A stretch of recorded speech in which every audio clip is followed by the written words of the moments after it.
Welcome in, new edition here of Coach's Corner here on the Gazette Mail website or whatever platform you are watching us on. You can follow us on Twitter at GazMail Sports, G-A-Z Mail Sports, and on Facebook at HD Media Sports. Be sure to follow us and subscribe to us on our YouTube pages, on the Charleston Gazette Mail's YouTube page, along with our HD Media High School Game Day as well. So that's where everything will be posted from here on out. So lots of stuff to get into today. We are pleased to be joined this week by the girls head basketball coach of the Nitro Wildcats, head coach Pat Jones. Coach, welcome to the program. Appreciate you having me. So my man, you guys have pretty much had a really good season to start. I mean, obviously you guys made the state tournament last year. You could have won back-to-back. We'll get to that in a second. Just this season, let's kind of start at the top and work our way down. Biggest takeaway you've seen from your team thus far this season? Growth. Teams in the past that we've had kind of get down on themselves after a loss. I feel like this team has really came together with great camaraderie, and they've just been playing really good basketball. And even when they get down or they get a loss, they don't hold it over their heads. They move forward from it. And we talk all the time about, when you drive, you look through the windshield. You don't look through the rearview mirror. So when it's over and done with, it's in the past. We've got to move forward, and they've really taken good handle of that this year, and move forward after losses and not really dwelled on it. In regards to your team chemistry, I know you mentioned the camaraderie aspect of it, but just from the team chemistry perspective, how encouraging is that to have a group like this that is probably as close as a lot of groups that you've had in the past compared to where we're at now about midway through the season? It helps me as a coach. It helps our coaching staff as coaches, because it's less that really we have to teach and we have to worry about. As long as they're getting along and there's less drama. I mean, like I tell everyone, you've got high school teenage girls. You're going to have a little bit of drama here and there. But for the most part, this year's team has gotten along really well, playing really well, and it makes it easier for a coach when that's less that you've got to put on your plate when it comes to games, practices, and things like that. In regards to where we were maybe week one or game one of the season, because I know you guys had a really good start to the season. You guys beat two defending state champions in Spring Valley and Charleston Catholic, but just where we were game one to where we are now, how has this team kind of come along in regards to on the court? I think our depth is growing as a team. We started out the season, I was kind of concerned with how deep we were going to be able to go on the bench, and then I also had Kendra Still with a hurt ankle from soccer season. I had Lele Franklin coming back from a torn ACL, so we were kind of concerned with how deep was our depth going to be at the beginning of the season. But as we've progressed through the season, we're starting to see that, we used to be 6 to 7, now we're 8 to 9. So the girls are getting better, the girls are growing and maturing.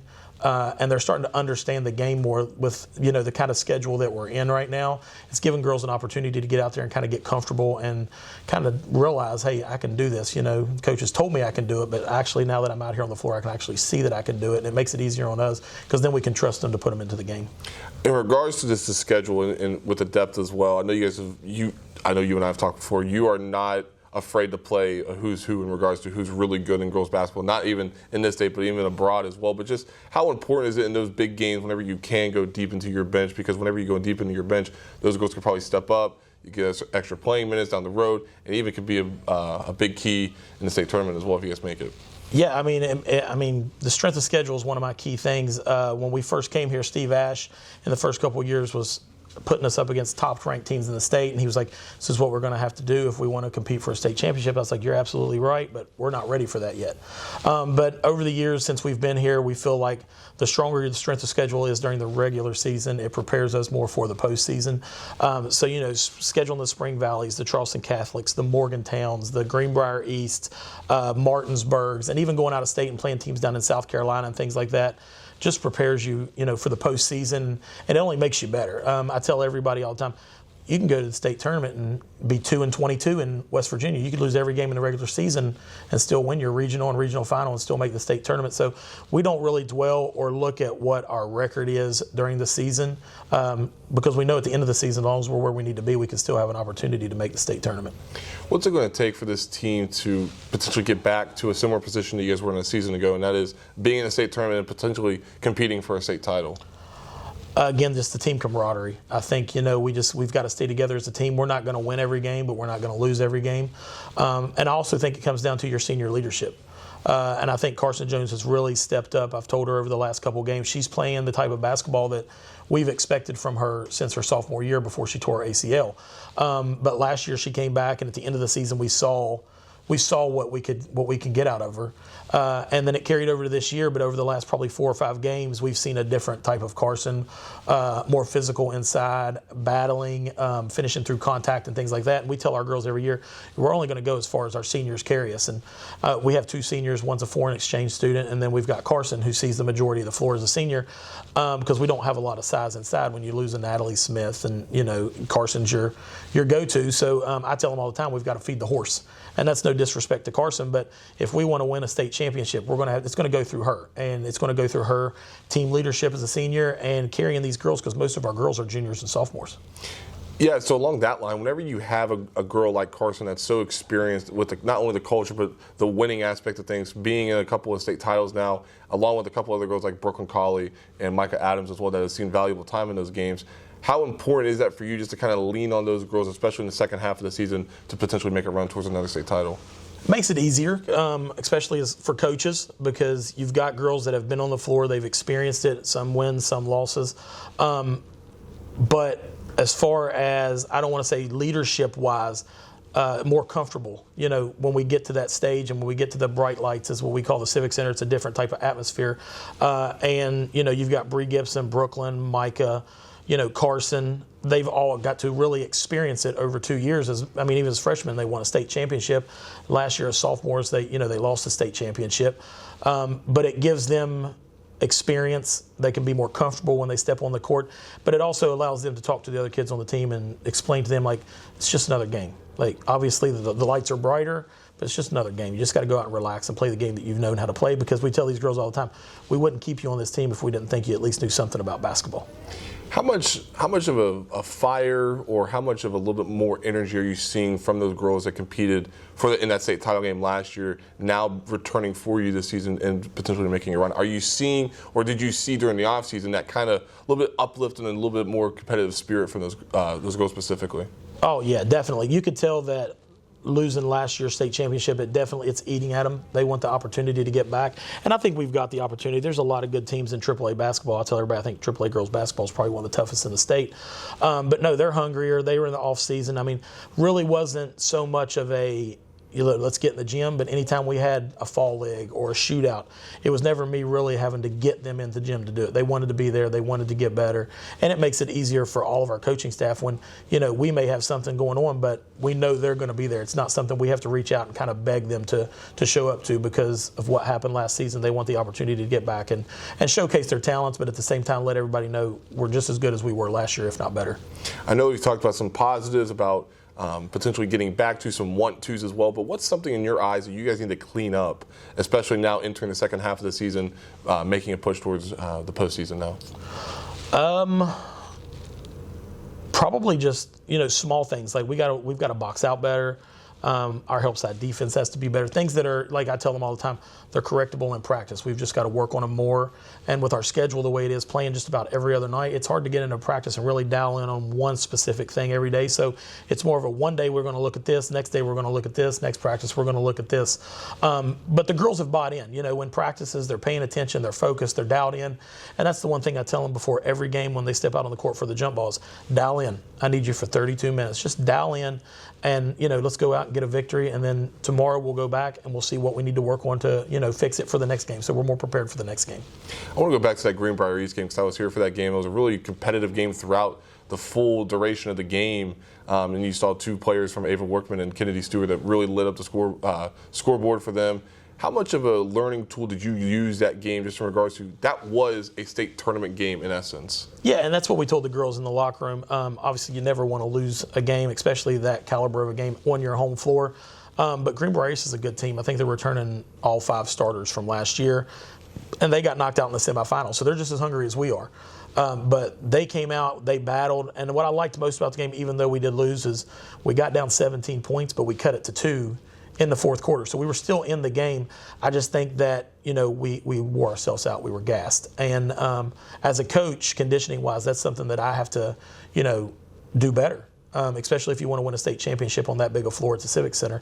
So learning-wise, I thought we played great. We boxed out well. We defended well.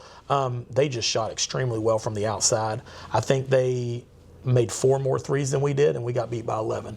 So I think that was the difference in the game. But overall, I think it was just conditioning, and as a coach's, on a coach, that falls on my shoulders. I've got to get the girls in better shape and conditioning, and I have since then. We've ran some up backs since then to condition ourselves a little bit better.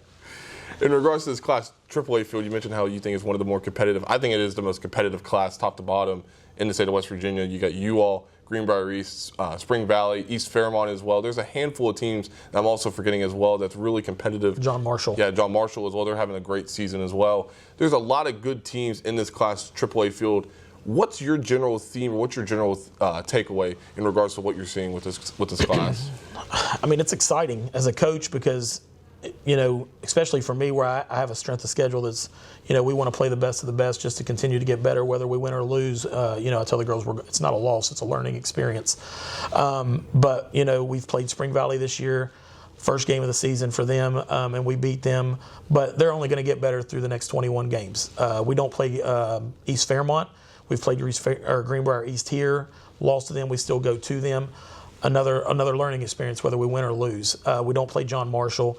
There's just so many teams in the state, especially in AAA, that night in, night out, it can be their night. Then that's why we throw 4A teams into our schedule as well, just to get better. And, it's not a disrespect to some of the teams that we do play in 4A or teams that we don't play in 3A. But at the end of the day, we just put a schedule together that we feel is fit for our team and is going to help them get better and continue to grow up until the postseason. Let's talk about a couple of your players now. Let's start with Carson, because I think her story is really unique just in the standpoint of just a couple of years ago, she had torn her ACL, like you said. She got back last year. It kind of took her a couple of games, and then you mentioned it seemed towards the end of the season she was definitely catching her stride, and now she has fully caught her stride in this being her senior season. What's impressed you about where she was midway through the season last year to where we are today? Probably her conditioning now.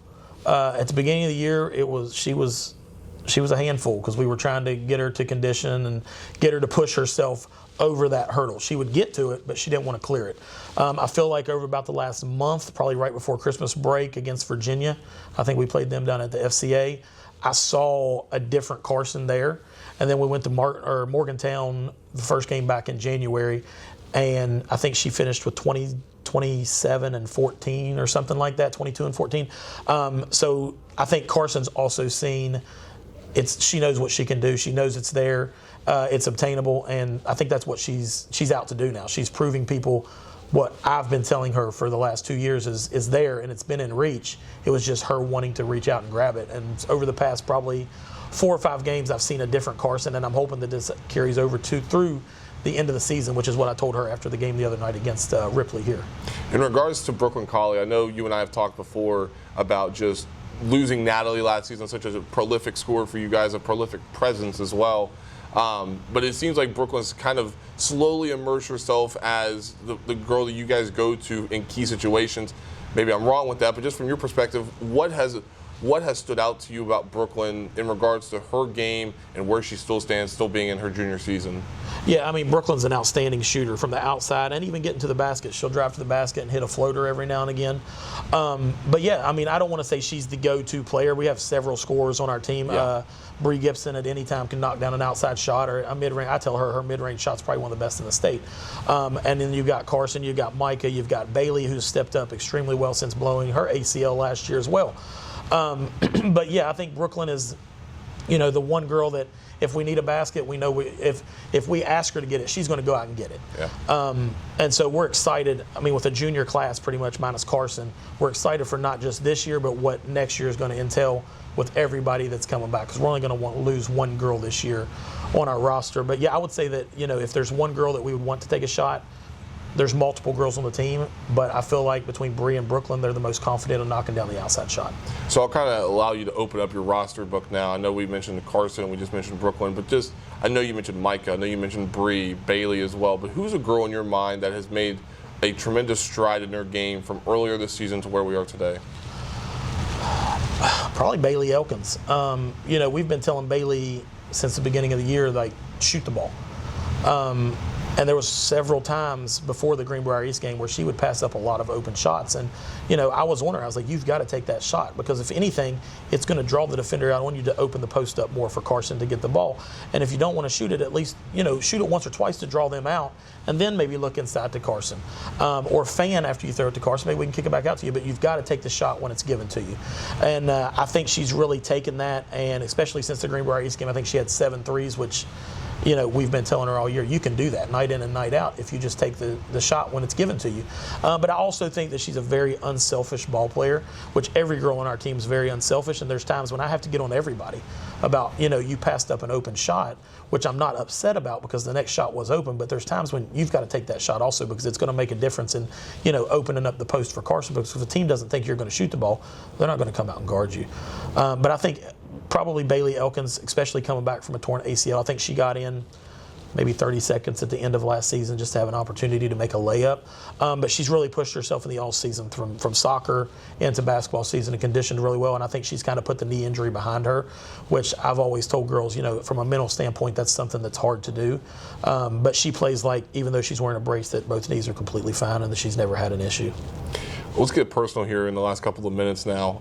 I think one of the more interesting things about your all's coaching staff is the fact that your brother Andy and also your statisticians, your dad. So right. What's that like for you to kind of put your family into this program and have them helping you out by doing this as well, trying to continue to build on the success that you guys have had?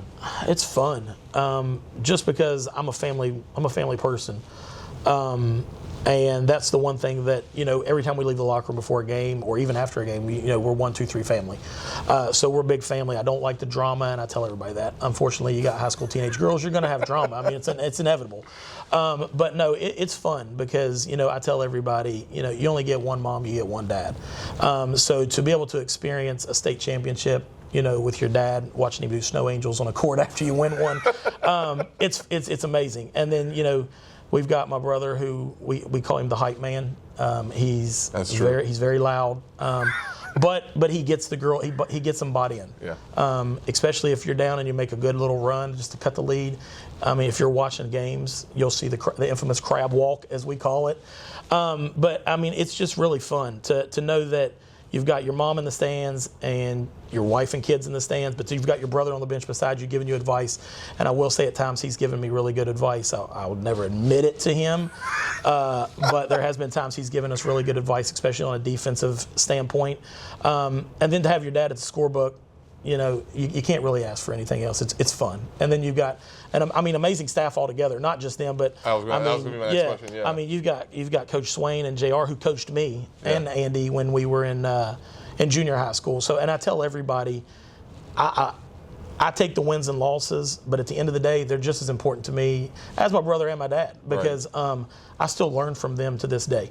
Everybody says, you've got the best coaching staff in the state, and I'm going to agree 100% with them. I mean, if you go back and look at Coach Swain's, win-loss records from football in junior high school and basketball in junior high school, I mean, he's got more county championships than probably all the county coaches combined. So to have him and JR on my staff, it's a blessing, because they both know so much about the game. And I tell everybody this day, I still learn from them. There'll be days when we have practices and JR will do almost the entire practice, because he knows so much and he teaches so well. I'm not going to step on his feet and let him take away from teaching these kids, the aspects of basketball. And then finally, in regards to what a state title would mean for this program, I know you guys have won 2 now since 2020, but what would a state title mean for this program with where we're at now here in the 25-26 season? It would mean a lot, just because of the work that these girls have put in the off season and coming off of a state championship loss last year. To come out and, just for them to see that all of the hard work and the dedication in the gym, in the weight room, in the conditioning on, running heels, running the track, running upbacks, that it was all well worth it and it all paid off. And I also think that it helps carry over into the off season for next year, because then you come out and you've got that target on your back, and that, well, we just won the state championship. Everybody's going to come out and play us like it's their state championship. So we've got to come out and give 110% every game. If we take a day off, we're going to get upset, and that's going to be that team's state championship, and you're going to see it all over social media. Well, Coach, good luck to you guys the remainder of the season. Looking forward to seeing how you guys progress from here on out. So good luck to you guys, and hopefully we can see you guys again down at the Charleston Coliseum and Convention Center there in March. Absolutely. Thank you. As the girls head basketball coach of the Nitro Wildcats, head coach Pat Jones, be sure to check out our coverage from now until the end of the boys state basketball tournament in Charleston by going to our website, wvgazettemail.com. Follow us on Twitter at Gazmail Sports, that's G-A-Z Mail Sports, and be sure to follow us on Facebook at HD Media Sports.